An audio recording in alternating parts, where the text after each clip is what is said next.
राधे राधे, हरे कृष्ण। आप सभी को होलिका दहन और होली के पर्व की हार्दिक शुभकामनाएं। हर साल होलिका दहन फाल्गुन पूर्णिमा के दिन किया जाता है और इसके बाद रंग भरी होली का त्योहार मनाया जाता है। और आज फाल्गुन पूर्णिमा है और इस शुभ अवसर पर आप सभी के जीवन को भक्ति और आस्था के रंग से सराबोर करने के लिए हम आपको सुनाने जा रहे हैं फाल्गुन पूर्णिमा के दिन सुनी जाने वाली कुछ पावन कथाएं, जिन्हें आप सभी श्रद्धा और मन में विश्वास रखकर पूरा जरूर सुनिएगा। होली का त्योहार निकट आने वाला था और इस बार जगन्नाथ जी के मन में भी होली खेलने की भावना थी। फाल्गुन की पूर्णिमा निकट थी। नीलाचल की हवा में हल्की हल्की अबीर की सुगंध तैर रही थी। जगन्नाथ मंदिर के गर्भगृह में आज कुछ अलग ही चंचलता थी। स्वयं दयामय प्रभु जगन्नाथ जी के अधरों पर मुस्कान खेल रही थी। उन्होंने धीरे से अपने बड़े भाई बलभद्र और प्रिय बहन सुभद्रा जी की ओर देखा। फिर बोले, भैया, ब्रिज में तो मैंने कितनी होली खेली, लेकिन नीलाचल के भक्तों के साथ कभी खुलकर रंग नहीं खेल पाया। और इस बार बड़ा मन है कि भेष बदलकर भक्तों के बीच में चले और ऐसी होली खेले कि किसी को पता भी न चले। सुनकर बलभद्र जी हंस पड़े। कन्हैया, तुम्हारी तो आंखें ही तुम्हारी पोल खोल देंगी। ये गोल गोल नेत्र और मुस्कान छुपेगी कैसे? सुभद्रा जी ने गंभीरता से कहा। हाँ भैया, अगर रूप बदले और पहचान हो गई तो भक्तों की भीड़ उमड़ पड़ेगी। लीला गुप्त रहनी चाहिए। फिर तीनों ने मिलकर उपाय सोचा। जगन्नाथ जी ने निश्चय किया कि वे एक साधारण कीर्तनिया का रूप धारण करेंगे। सिर पर पीली पगड़ी पहने, चेहरे पर हल्का चंदन लेप और बड़ी बड़ी आंखों पर काजल की बारीक सी रेखा, ताकि उनकी दिव्य दृष्टि साधारण सी लगे। बलभद्र जी बन गए एक हंसमुख ढोलकिया और सुभद्रा जी ने ओढ़ लिया एक सरल ओढ़नी और हाथ में ले ली पुष्पों की टोकरी, मानो कोई साधारण पुरी की युवती हो। सुभद्रा जी ने धीरे से कहा, भैया, लेकिन आपका तेज तो सूर्य जैसा है, कहीं भक्त पहचान न ले।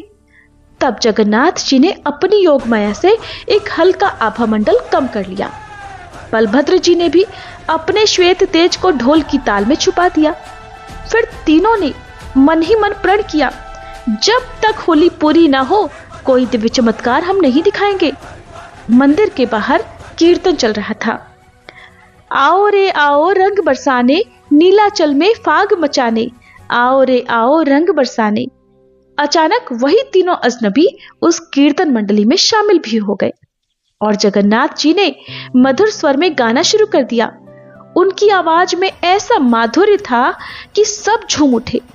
और बलभद्र जी, वो तो ढोलक पर ऐसी ताल दे रहे थे कि बच्चे तो बच्चे, बुजुर्ग तक उछल उछल कर नाचने लगे।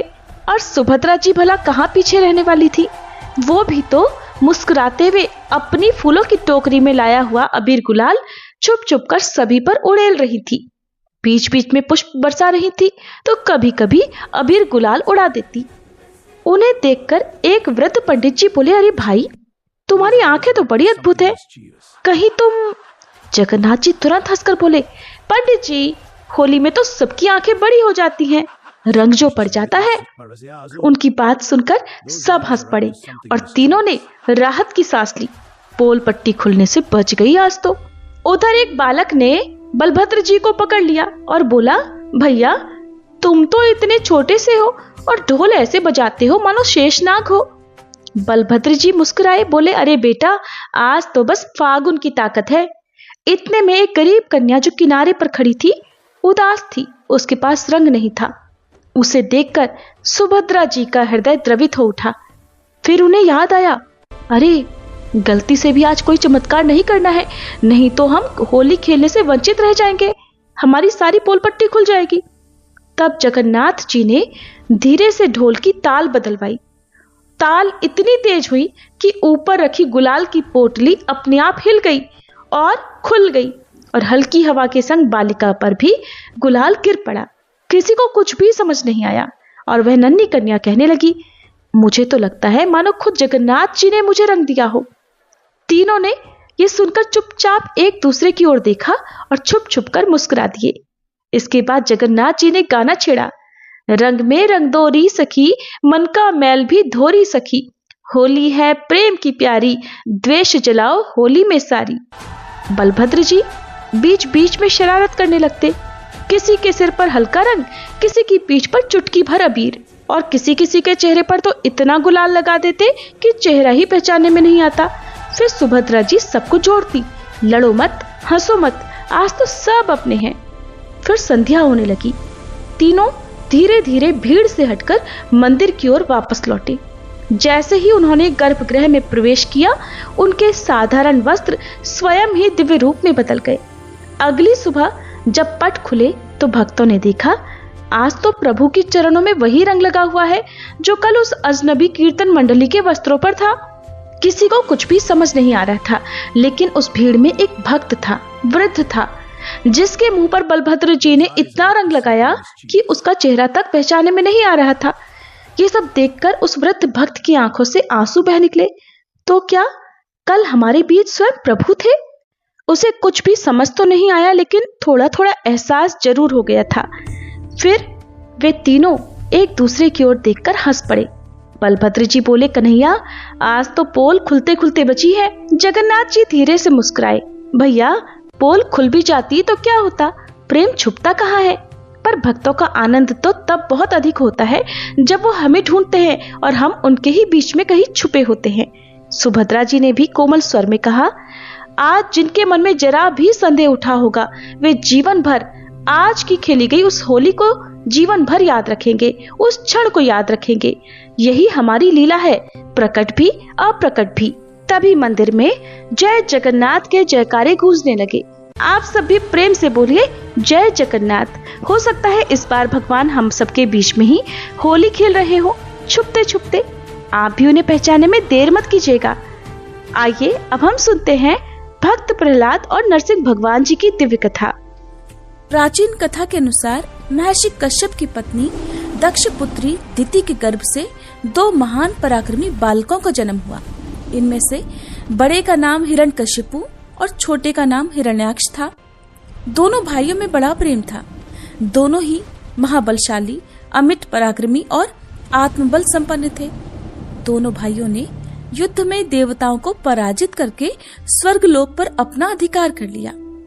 एक समय जब हिरण्याक्ष ने पृथ्वी को रसातल में ले जाकर छुपा दिया, तब श्री भगवान विष्णु ने वराह अवतार धारण कर पृथ्वी की रक्षा के लिए हिरण्याक्ष का वध किया। अपने प्रिय भाई हिरण्याक्ष के वध से दुखी होकर हिरण्यकशिपु दैत्यों को प्रजा पर अत्याचार करने की आज्ञा देकर खुद महेंद्राचल पर्वत पर तपस्या करने के लिए चला गया। वह भगवान विष्णु द्वारा अपने भाई की हत्या का बदला लेने के लिए श्री ब्रह्मा जी की घोर तपस्या करने लगा। इधर दैत्यों के राज्य को राजविहीन देखकर देवताओं ने उन पर आक्रमण कर दिया। दैत्यगण इस युद्ध में पराजित हुए और पाताल लोक को भाग गए।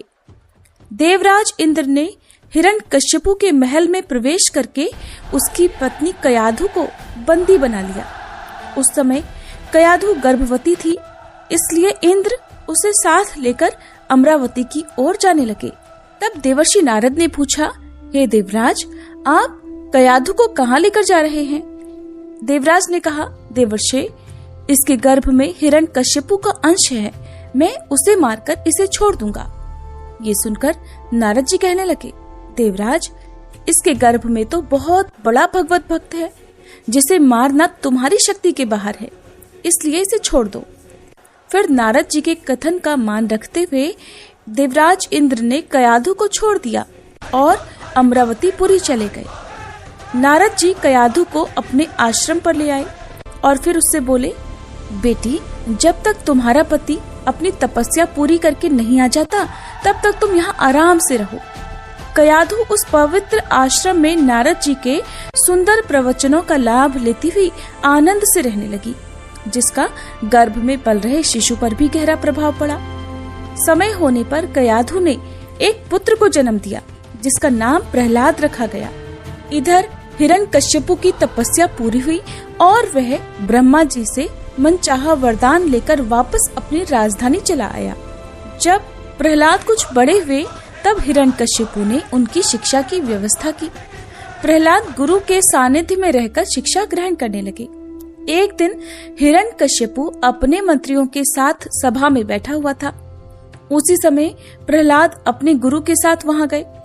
प्रहलाद को प्रणाम करते देखकर हिरण्यकश्यपु ने उन्हें अपनी गोद में बिठाकर दुलार किया और कहने लगा, वत्स, तुमने अब तक अध्ययन में निरंतर तत्पर रहकर जो कुछ सीखा है उसमें से कुछ अच्छी बात तो सुनाओ। तब प्रहलाद बोले, पिताजी, मैंने अब तक जो कुछ सीखा है उसका सारांश आपको सुनाता हूँ, जो आदि, मध्य और अंत से रहित, अजन्मा, वृद्धि और क्षय से शून्य और अच्युत हैं, समस्त कारणों के कारण और जगत की स्थिति और अंतकर्ता उन श्री हरि को मैं प्रणाम करता हूँ। ये सुनकर दैत्यराज हिरण्यकश्यपु के नेत्र क्रोध से लाल हो गए। उसने कांपते हुए होठों से प्रहलाद के गुरु से कहा, अरे दुर्बुद्धि ब्राह्मण, ये क्या? तूने मेरी अवज्ञा करके इस बालक को मेरे परम शत्रु की स्तुति से युक्त शिक्षा कैसे दी? तब गुरुजी ने कहा, दैत्यराज, आपको क्रोध के वशीभूत नहीं होना चाहिए। इतना क्रोध करना ठीक नहीं। आपका पुत्र मेरी सिखाई हुई बातें नहीं कह रहा। तब हिरण्यकश्यप बोला, बेटा प्रहलाद, बताओ तुम्हें ये शिक्षा किसने दी? तुम्हारे गुरुजी तो कह रहे हैं कि मैंने तो इसे ऐसा उपदेश दिया ही नहीं। तब भक्त प्रहलाद कहने लगे, पिताजी, हृदय में स्थित भगवान विष्णु ही तो संपूर्ण जगत के उपदेशक हैं। उनको छोड़कर और कौन किसी को कुछ सिखा सकता है भला? हिरण्यकश्यपु कहने लगा, अरे मूर्ख, जिस विष्णु का तू निशंक होकर स्तुति कर रहा है वो मेरे सामने कौन है? मेरे रहते हुए कौन परमेश्वर कहा जा सकता है? फिर भी तू मौत के मुख में जाने की इच्छा से बार बार ऐसा बक रहा है। ऐसा कहकर हिरण्यकश्यपु ने प्रहलाद को कई प्रकार से समझाया, लेकिन प्रहलाद के मन से श्री हरि के प्रति भक्ति और श्रद्धा भाव को वह कम नहीं कर पाया। तब अत्यंत क्रोधित होकर हिरण्यकश्यपु ने अपने सेवकों से कहा, अरे ये तो बड़ा दुरात्मा है, इसको मार डालो। अब इसके जीने से कोई लाभ नहीं, क्योंकि ये शत्रु प्रेमी तो अपने ही कुल का नाश करने वाला हो गया है। इधर हिरण्यकश्यपु की आज्ञा पाकर उसके सैनिकों ने प्रहलाद को अनेकों प्रकार से मारने का प्रयास किया, किंतु उनके सारे प्रयास श्री हरि की कृपा से असफल हो जाते थे। उन सैनिकों ने प्रहलाद पर अनेक प्रकार के अस्त्र शस्त्रों से आघात किए, लेकिन प्रहलाद को कुछ भी नहीं हुआ। फिर उन्होंने प्रहलाद के हाथ पैर बांधकर समुद्र में डाल दिया, फिर भी प्रहलाद बच गए। उन सब ने प्रहलाद को बहुत सारे विषैले सांपों से डसवाया और पर्वत शिखरों से गिराया, लेकिन भगवान की कृपा से प्रहलाद को कुछ भी नहीं हुआ। हिरण्यकश्यपु और हिरण्याक्ष की एक बहन थी होलिका, वो भी तपस्या करके शक्तियां और वरदान अर्जित किया करती थी। उसे वरदान स्वरूप एक चादर मिली थी, जिस चादर को ओढ़ने मात्र से अग्नि जला नहीं सकती थी। प्रहलाद को मारने के सारे प्रयास विफल होते देखकर हिरण्यकश्यपु ने अपनी बहन होलिका के साथ मिलकर प्रहलाद को मारने का षड्यंत्र रचा। उसने प्रहलाद से कहा कि अगर उसे अपनी भक्ति पर विश्वास है तो वह अपनी बुआ होलिका के साथ अग्नि में जाकर बैठ जाए, अन्यथा विष्णु भक्ति त्याग दे। ये सुनकर प्रहलाद अपनी भक्ति के सहारे उस अग्नि में बैठने को तैयार हो गए। वेदी बनाई गई और उसके चारों ओर अग्नि का प्रबंध किया गया। होलिका अपनी दिव्य चादर ओढ़कर बैठी, जो उसकी रक्षा अग्नि से करने वाली थी, और उसकी गोद में भक्त प्रहलाद बैठ गए। अग्नि प्रज्वलित की गई, लेकिन भक्त प्रहलाद बिल्कुल भी विचलित नहीं हुए, बल्कि वो तो भगवान की भक्ति में मगन हो गए। अग्नि बढ़ने लगी, तभी हवा की तेजी से लपटों ने उस दिव्य चादर को उड़ाकर प्रहलाद को ढक दिया और आकाशवाणी हुई कि होलिका ने वरदान का दुरुपयोग किया है, जिसके दंड स्वरूप उसकी मृत्यु निश्चित है। और दंड स्वरूप होलिका उसी अग्नि में जलकर भस्म हो गई, उसकी मृत्यु हो गई। इधर उसका भाई हिरण्यकश्यप अपनी प्रिय बहन की मृत्यु से अत्यंत दुखी होकर विलाप करने लगा। इस प्रकार एक बार फिर से भक्त प्रहलाद की भक्ति की विजय हुई और अधर्म का नाश हुआ। प्रहलाद को सुरक्षित देखकर प्रजा में बड़ा संतोष दिखा। प्रजा ने उत्सव मनाया। यह बुराई पर अच्छाई की विजय है, अधर्म पर धर्म की विजय और क्रोध पर प्रेम की विजय है। प्रजा ने अपना आनंद अलग अलग रंगों से रंगोत्सव मनाकर कर दिया। अच्छे अच्छे पकवान बनाए गए, गीत गाए गए। होलिका के अग्नि में जलकर भस्म हो जाने का और प्रहलाद के फिर से जीवित बच जाने का समाचार जब दूतों ने हिरण्यकशिपु को सुनाया तो वह अत्यंत क्षुब्ध हुआ और उसने प्रहलाद को अपनी सभा में बुलवाया। हिरण्यकशिपु ने प्रहलाद से कहा, रे दुष्ट, जिसके बल पर तू ऐसी बहकी बहकी बातें करता है, तेरा वह ईश्वर कहाँ है? अगर वह चारों ओर है तो मुझे इस खंबे में क्यों नहीं दिखाई देता? तब प्रहलाद ने कहा, पिताजी, मुझे तो वे प्रभु खंबे में भी दिखाई दे रहे हैं। ये बात सुनकर हिरण्यकशिपु क्रोध के मारे खुद को संभाल नहीं सका और हाथ में तलवार लेकर सिंहासन से कूद पड़ा और बड़े जोर से उस खंबे में एक घूंसा मारा। उस समय उस खंबे से बड़ा भयंकर शब्द हुआ और उस खंबे को तोड़कर एक विचित्र प्राणी बाहर निकलने लगा, जिसका आधा शरीर सिंह का और आधा मनुष्य का था। यह भगवान श्री हरि का नृसिंह अवतार था। उनका रूप बड़ा भयंकर था। उनकी तपाई हुई सोने के समान पीली पीली आंखें थीं। उनकी दाढ़ें बड़ी विकराल थीं और वे भयंकर शब्दों से गर्जना कर रहे थे। उनके पास जाने का साहस किसी में भी नहीं हो रहा था। ये देखकर हिरण्यकशिपु सिंहनाद करता हुआ हाथ में गदा लेकर नृसिंह भगवान पर टूट पड़ा।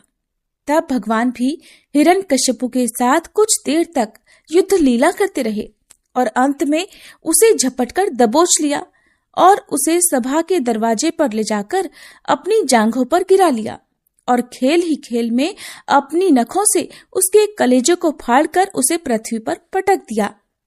इसके बाद वहां उपस्थित अन्य असुरों और दैत्यों को भी खदेड़ खदेड़ कर मार डाला। भगवान का क्रोध बढ़ता ही जा रहा था और भगवान हिरण्यकशिपु के ऊंचे सिंहासन पर विराजमान हो गए। उनके क्रोधपूर्ण मुखाकृति को देखकर किसी को भी उनके निकट जाकर उनको प्रसन्न करने का साहस नहीं हो रहा था।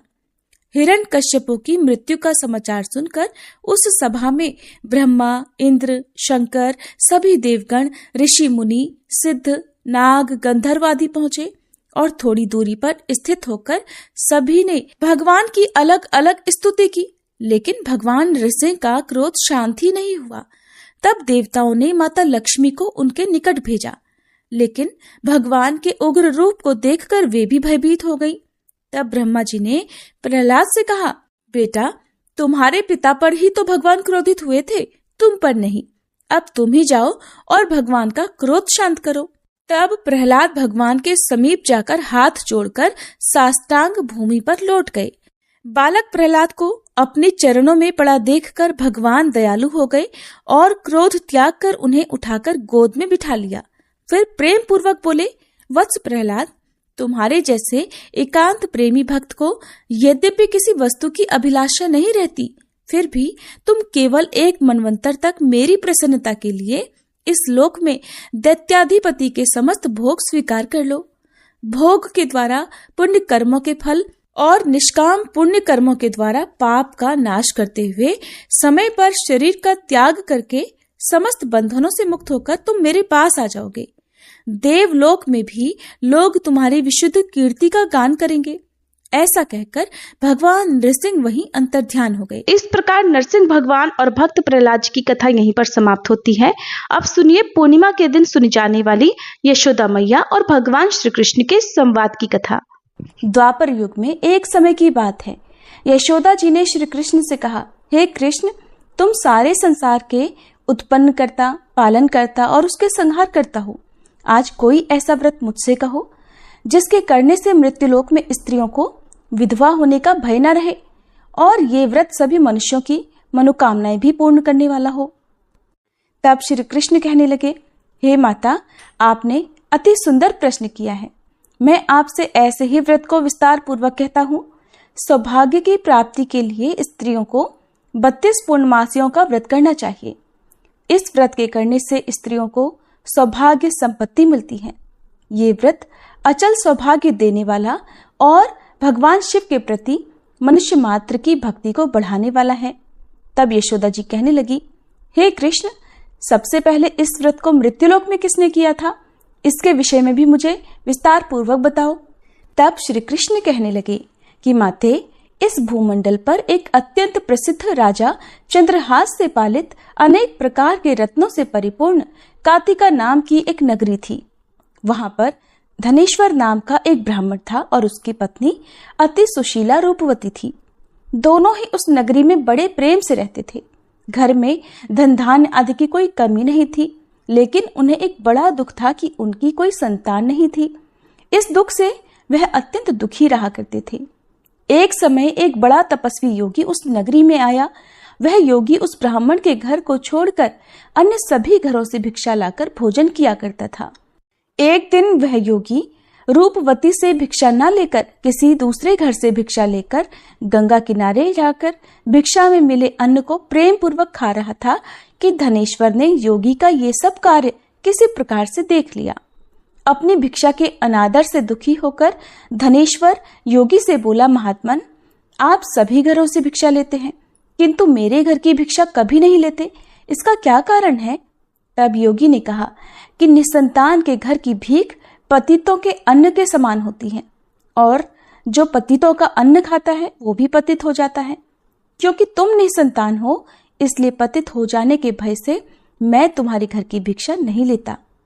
धनेश्वर ये बात सुनकर अपने मन में बहुत दुखी हुआ और हाथ जोड़कर योगी के पैरों में गिर पड़ा और विनीत स्वर से कहने लगा, हे महात्मन, अगर ऐसा है तो आप ही मुझे पुत्र प्राप्ति का कोई उपाय बताइए। आप तो सब कुछ जानने वाले हैं, मुझ पर ये अवश्य ही कृपा कीजिए। धन की मेरे घर में कोई कमी नहीं, किंतु कोई पुत्र न होने के कारण मैं अत्यंत दुखी हूँ। आप मेरे इस दुख को दूर करें। यह सुनकर योगी कहने लगे, हे ब्राह्मण, तुम देवी चंडी की आराधना करो। फिर घर आकर उसने अपनी पत्नी से सारा वृतांत कहा और खुद तपस्या करने के लिए वन में चला गया। वन में जाकर उसने देवी चंडी की उपासना की और उपवास किया। चंडी देवी ने 16वें दिन उसको स्वप्न में दर्शन दिए और कहा, हे धनेश्वर, जा तेरे पुत्र होगा, परंतु वह 16 वर्ष की आयु में ही मृत्यु को प्राप्त हो जाएगा। अगर तुम दोनों पति पत्नी 32 पूर्णमासियों का व्रत विधि पूर्वक करोगे तो वह दीर्घायु होगा। जितनी तुम्हारी सामर्थ हो आटे के उतने दिए बनाकर शिव जी का पूजन करना, किंतु पूर्णमासी को 32 की संख्या पूरी हो जानी चाहिए। प्रातः काल होने पर इस स्थान के पास ही तुम्हें आम का एक वृक्ष दिखाई देगा। उस पर चढ़कर तुम एक फल तोड़कर जल्दी अपने घर चले जाना और अपनी पत्नी से सारा वृतांत कहना। ऋतु स्नान के बाद वह स्वच्छ होकर श्री शंकर जी का ध्यान करके उस फल को खा लेगी। तब शंकर भगवान की कृपा से उसको गर्भ ठहर जाएगा। जब वह ब्राह्मण प्रातःकाल उठा तो उसने उस स्थान के पास ही आम का एक वृक्ष देखा जिस पर अत्यंत सुंदर आम का एक फल लगा हुआ था।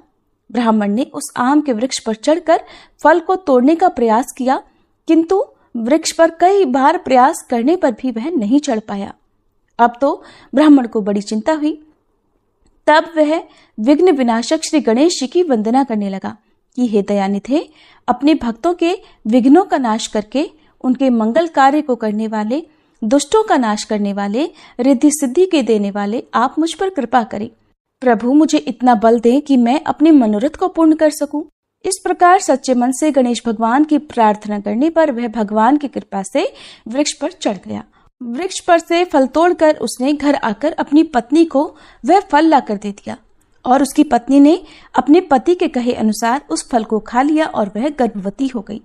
देवी चंडी की असीम कृपा से उसे एक अत्यंत सुंदर पुत्र हुआ जिसका नाम उन्होंने देवीदास रखा।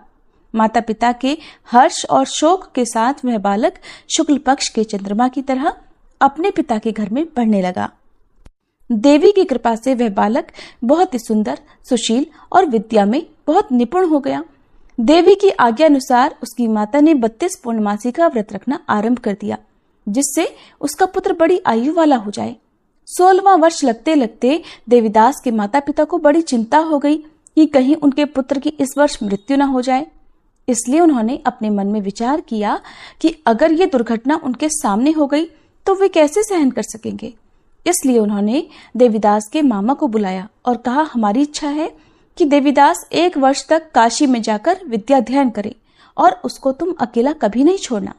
इसलिए तुम साथ में जाओ और 1 वर्ष के बाद इसको वापस लौटा लाना। सारा प्रबंध करके उसके माता पिता ने काशी जाने के लिए देवीदास को एक घोड़े पर बिठाया और उसके मामा को उसके साथ कर दिया। किंतु बालक के अल्पायु होने की बात बालक को या उसके मामा को नहीं कही।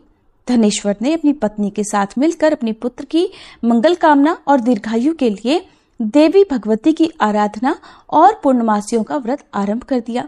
इस प्रकार बराबर 32 पूर्णमासी का व्रत पूरा किया।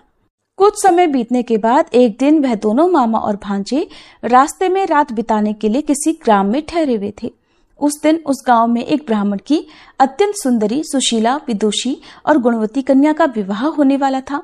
जिस धर्मशाला के अंदर वर और उसकी बारात ठहरी हुई थी, उसी धर्मशाला में देवीदास और उसके मामा भी ठहरे हुए थे। संयोगवश कन्या को तेल आदि चढ़ाकर मंडप आदि का कर्म किया गया तो लग्न के समय वर को धनुर्वात हो गया। वह हिलने डुलने और चलने में बिल्कुल असमर्थ हो गया।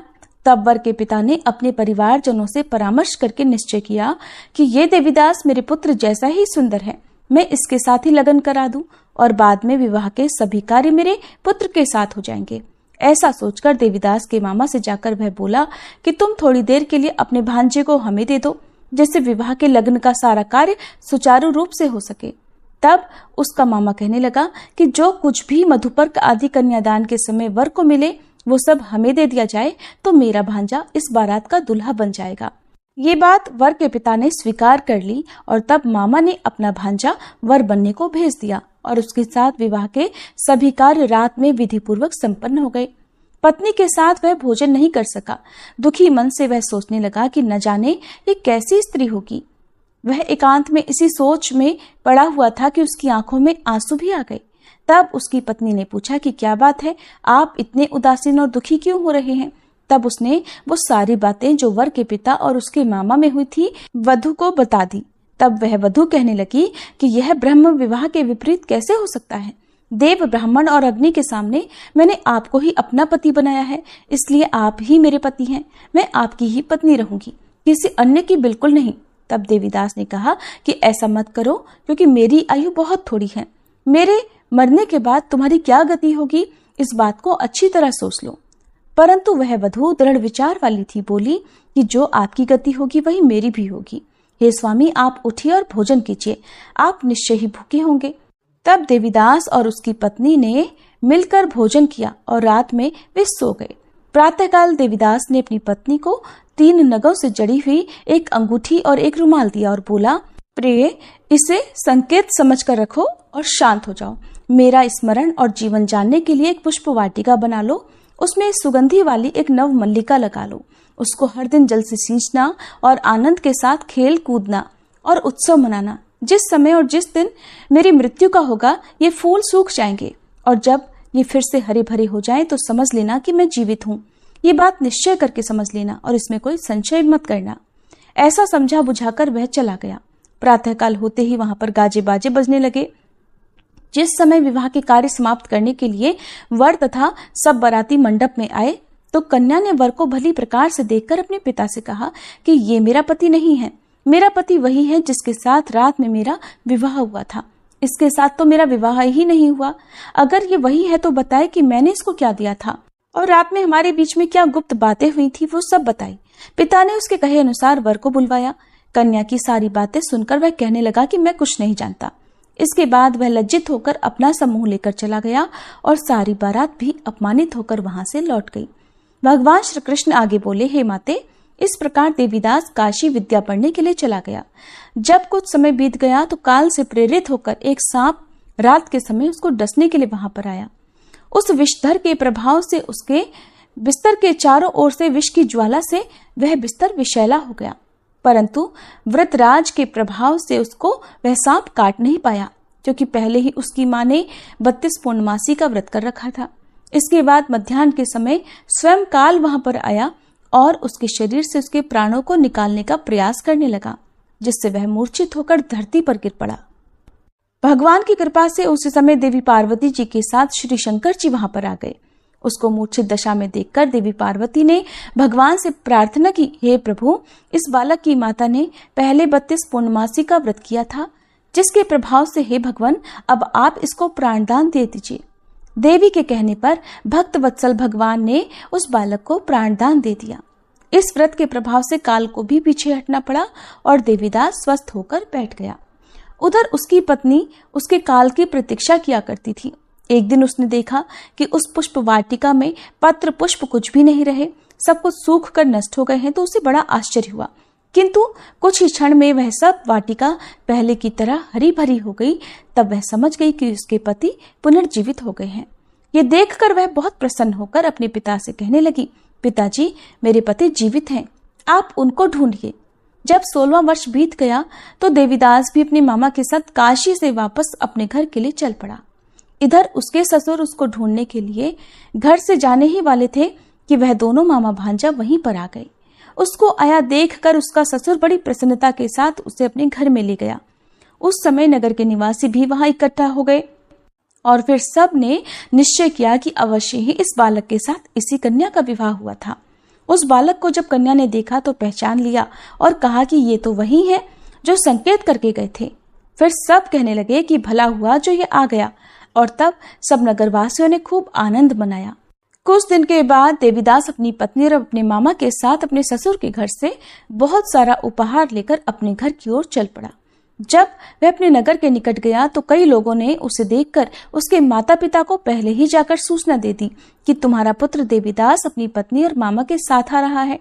ऐसा सुनकर पहले तो उन्हें विश्वास ही नहीं हुआ, किंतु जब और लोगों ने भी आकर उनकी बात का समर्थन किया तब उन्हें बड़ा आश्चर्य हुआ। इतने में ही देवीदास भी अपने घर पहुंच गया और देवीदास ने अपने माता पिता के चरणों में सिर रखकर प्रणाम किया और उसकी पत्नी ने भी अपने सास ससुर के चरणों को स्पर्श किया। तो माता पिता ने अपने पुत्र और पुत्रवधू को अपने हृदय से लगा लिया और सबकी आंखों से प्रेम के आंसू बहने लगे। अपने पुत्र और पुत्रवधू के आने की खुशी में धनेश्वर ने बड़ा भारी उत्सव किया और ब्राह्मणों को भी बहुत सी दान दक्षिणा देकर प्रसन्न किया। भगवान श्री कृष्ण कहने लगे, माते, इस प्रकार धनेश्वर 32 पूर्णमासियों के व्रत के प्रभाव से पुत्रवान हो गया। जो भी स्त्रियां इस व्रत को करती हैं वे जन्म जन्मांतर में भी वैधव्य का दुख नहीं भोगती और सदैव सौभाग्यवती रहती है। ये मेरा वचन है, इसमें कोई संदेह नहीं। यह व्रत पुत्र पौत्रों को देने वाला तथा संपूर्ण मनोकामनाओं को पूर्ण करने वाला है। 32 पूर्णमासियों के व्रत करने से व्रती की सारी इच्छाएं भगवान की कृपा से पूर्ण हो जाती हैं।